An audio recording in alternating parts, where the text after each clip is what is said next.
Hey guys, how are you all? My name is Harshit Dwivedi friends and I welcome you back to my video. So in this video I will be taking up with you the Salt Satyagraha of Gandhiji of 1930 friends. This was basically the starting of civil disobedience movement. This is presented by me Harshit Dwivedi friends. So this video is in English. If you are not comfortable in English and if you want to watch the Hindi version of the video, so the Hindi version of the video is also uploaded on my channel friends. The link to the Hindi version of this video is there inside below in my description box, so you can go to the Hindi version and watch it there also. So let's talk about this salt satyagraha. See, salt satyagraha was basically a mastermind of Gandhiji.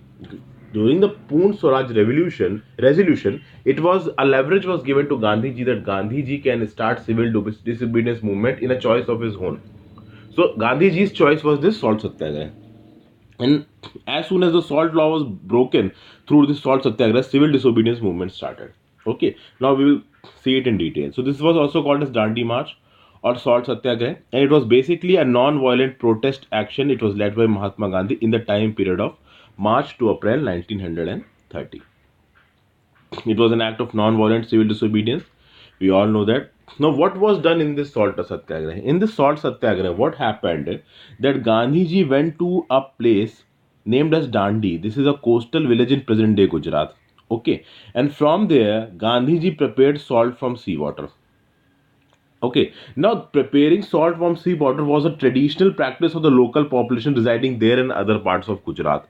But after the passage of the Salt Act of 1882, this right was taken away by the people.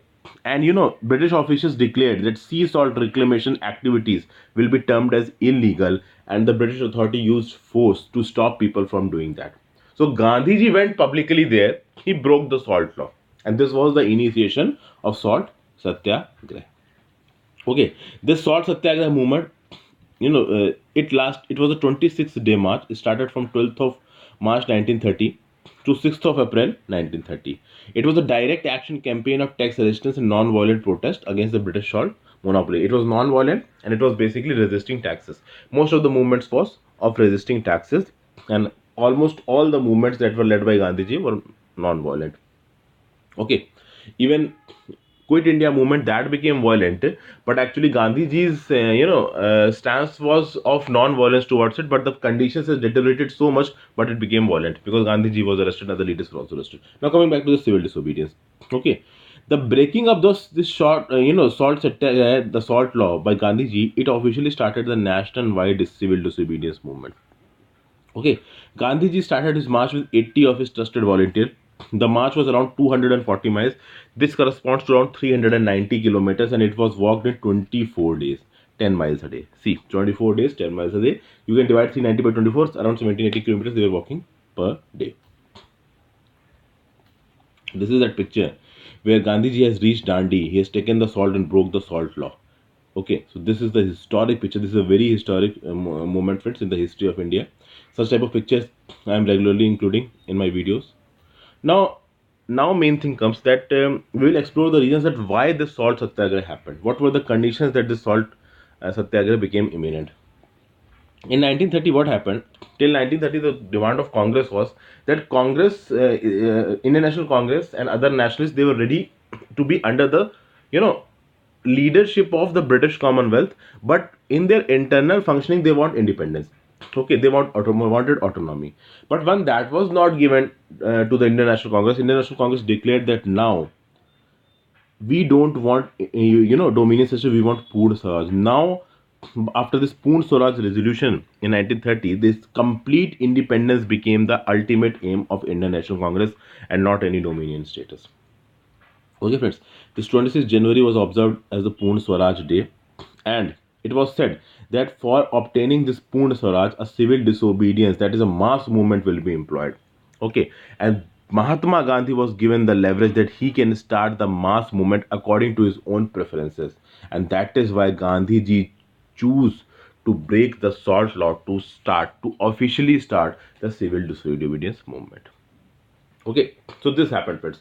Now, many people in the Indian National Congress said that this act of involving salt and breaking the salt law was not very much convincing to them. They thought that what is this salt going to do? This is such a big movement. This is civil disobedience movement, and you are breaking salt law. So what can you accomplish by breaking salt law? So many members of the Indian National Congress didn't thought breaking the salt law as an initiation of civil disobedience movement to be a very good step. Even the Viceroy of India at that time, Lord Irwin, he was also not very much disturbed by the threat of a salt protest, and the government even didn't make any preparation to prevent the salt march from taking place. But see, no matter many people were criticizing this step, Gandhiji was a visionary. He was a great and very efficient leader.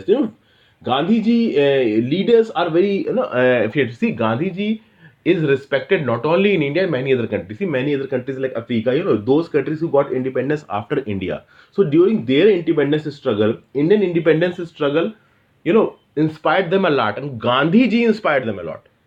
Okay, so you should know about this thing. So Gandhiji's choice of using salt was a very brilliant idea because it emotionally touched a lot of Indians. A lot of Indians was emotionally touched and inspired by this Gandhiji because salt was something which we use in our everyday life. Just imagine if in your vegetable, if in your diet, salt is not there. What will you do? This thing will become very bad for you because salt is very important. And salt tax was a very bad thing. People were not happy with the salt tax. This was a commodity which was required by all, and poor people were hurt the most because they wanted salt for everything, and thing like salt taxes was there. See, seawater is a public property, and British government is saying that seawater is ours, and every salt taken from it, you will have to pay tax. So this is a very illogical thing that you are charging tax on the salt which is being extracted from the seawater. That means that you are owning the sea. How can you own the sea? The sea is everybody's property. So these things like this were happening. Okay, now before 1882, in 1882, Salt Act was introduced. So before the introduction of this 1882 Salt Act, Indians were allowed making salt water free of cost. But what this 1882 Salt Act did, it said that only British authorities have the power for the production of salt. That is, producing salt from seawater is a domain of British authority. Only the Britishers will do that, or those persons will do whom the permission has been given by the British administration. Okay, either Britishers themselves will do, or those people will do whom the permission has been granted by the British administration. Also, the British administration will have the authority to impose a tax on the selling of salt. Okay, and if anyone broke the salt law, it will be criminal offense. He can be imprisoned. Okay, now Gandhiji, there was one more reason that why Gandhiji chose salt as the initiation of civil disobedience movement. Gandhiji was a staunch believer of unity. He knew that unity of Hindu and Muslim was very important for gaining India the independence. He also did the same in the non-cooperation movement. What he did, that in non-cooperation movement he combined it with the Khilafat movement, so that Hindus and Muslims presented a combined front in the front of British government. Here also who choose salt, because by choosing salt, salt is one commodity which is affecting every person equally, be it a Hindu, Muslim, Christian, Jain, no matter what he is, he will be equal in terms of law. Okay, so Hindus and Muslims both, so both of them are using salt. Okay, Hindus are also using salt, Muslims are also using salt, friends. Okay, so Gandhiji said that if I am going to involve this emotional concept of salt, Hindus and Muslims both will combine and present a united face. So this was the Gandhiji's vision of choosing salt. Also, this was one more reason.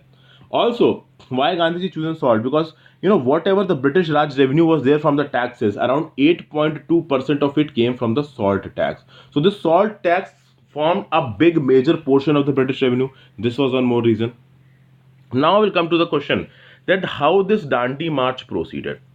Okay, now Gandhiji informed the Lord Irwin of his plan on 2nd of March 1930. Okay, Gandhiji said that he will lead a group of people from his ashram at Sabarmati. So Sabarmati Ashram he will start on 12th of March 1930, and throughout he will go and march towards the villages of Gujarat, and he will go move forward and move forward. And when he will reach the coastal village of Dandi, he will work salt and break the Salt Act of 1882.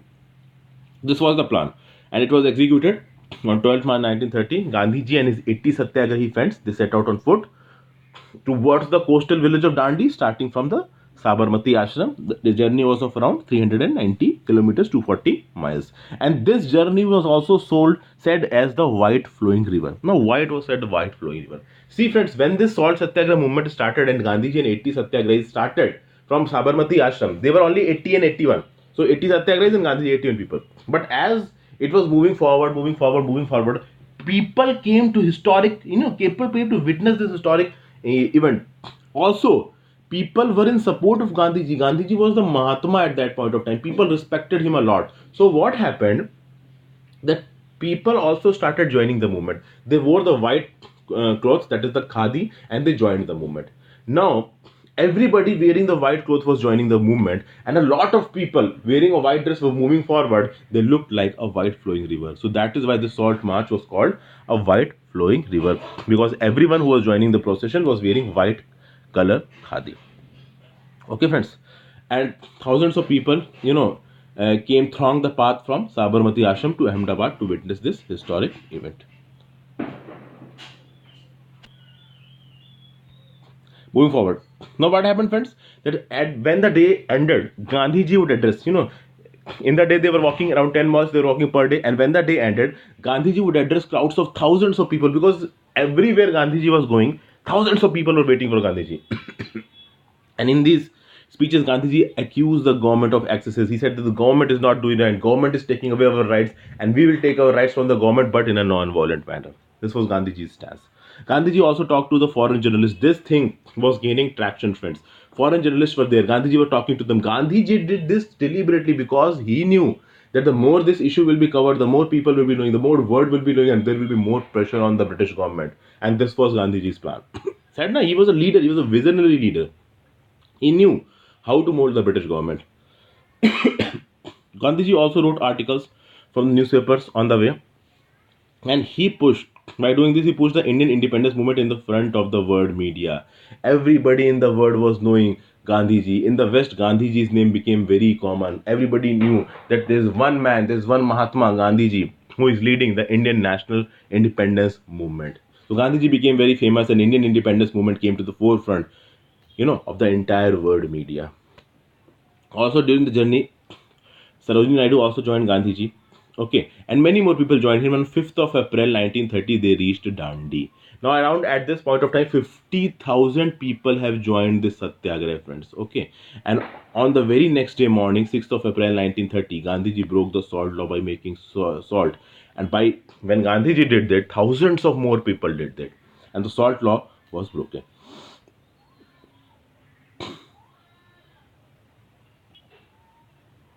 Now, what was the outcome of salt satyagraha? Let's see, friends. Okay. After making the salt at Dandi, friends, Gandhiji continued his movement. He was seeing that the movement is gaining traction. There was no violence. So everything was happening according to Gandhiji's plan. Now, he went on moving southward, making salt and addressing meetings on the way. Then the Congress party planned to stage a satyagraha at the Dharasana salt works. It was around 25 miles south of Dandi. Okay. But when the government saw it, government by this time was becoming very nervous. Government was seeing that now the things are not going in their favor, and everything is happening according to plan of Gandhiji, and people were getting mobilized, and they were doing it in a non-violent manner. So suppressing it was also becoming very difficult for the government. So what happened? They arrested Gandhiji on the midnight of 4th, 5th May. That is on the morning of 5th and the night of 4th. And this happened just some days before the planned action at Dharasana salt works. Now then the government tried to suppress the movement with censorships, laws. Congress party was declared illegal. But this thing was not happening because, friends, now the Satyagrahi were already shown a path, and now the Satyagrahi was moving on that path. So despite the fact that Gandhiji was not arrested, he was not there to lead the movement, everybody knew what to do, and they went on the path, for the peaceful Satyagraha. Similar actions happened in Tamil Nadu and the region of Malabar. In Tamil Nadu, C Rajagopalachari led a similar march on the southeast coast from Trichy to Vedaranyam, and he too was arrested for making salt. And in the Malabar region, the same thing was done by K Kelappan, who took the march from Calicut to Payyanur. And similar marches were taking place in Assam and Andhra Pradesh, friends. So just remember this, friends. And yes, in Tamil Nadu, C Rajagopalachari, in Malabar region, K Kelappan. Kindly remember these two names; these are very important. Okay. Then in Peshawar, something like this also happened. Satyagraha was organized, and the leader was Gandhiji's disciple, Khan Abdul Ghaffar Khan. He considered Gandhiji to be his leader. In April 1930, he was also arrested. The followers of Khan Abdul Ghaffar Khan were known as Khudai Khidmatgars. They were completely adhered to the path of non-violence, and they did a lot for the Indian independence.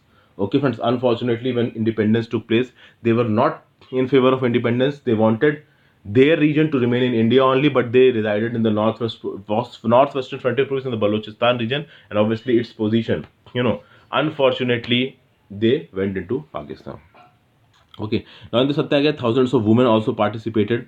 Foreign clothes were boycotted. Liquor shops were picketed. There were strikes all over. Now, if you know what is this picketed, friends, picketed is very simple. Suppose there is a liquor shop and a bunch of people are standing outside the liquor shop, and they are not doing any violence. They are not breaking any property. They are standing here, and whoever is coming to buy this liquor shop, they are requesting him.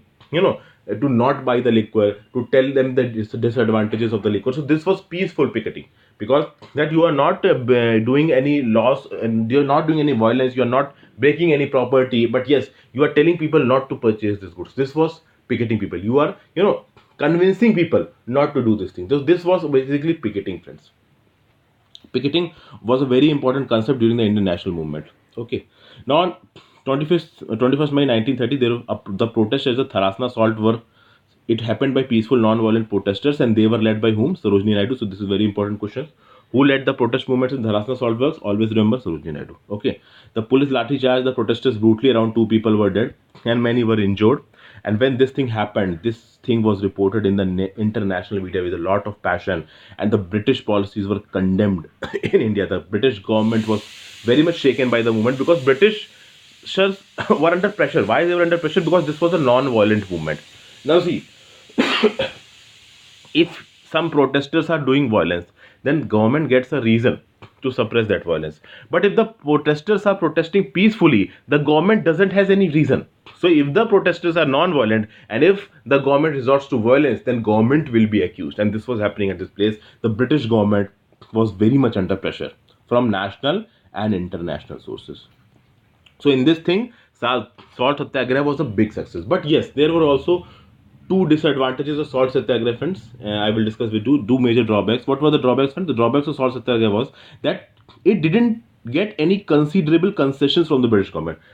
Despite of the fact that it was very much successful, no concessions from the British government was there. No governance reforms, no administrative reforms, something on the ground was not obtained from the British government. So this was one drawback. The second was that a considerable of Muslim participation was not there. Muslim participation was still very much limited. So this was the second drawback of Salt Satyagraha. But despite, other than these two things, Salt Satyagraha is a great historic movement of our Indian freedom struggle. It did a lot, friends. Okay, in arousing the people towards their rights, towards their, towards their due, you can say rights, towards their due, what they deserved. So this thing Salt Satyagraha did. So I hope this video was helpful for you. If it was helpful, kindly subscribe my channel and give it a like, friends, and share it with your friends as more as possible.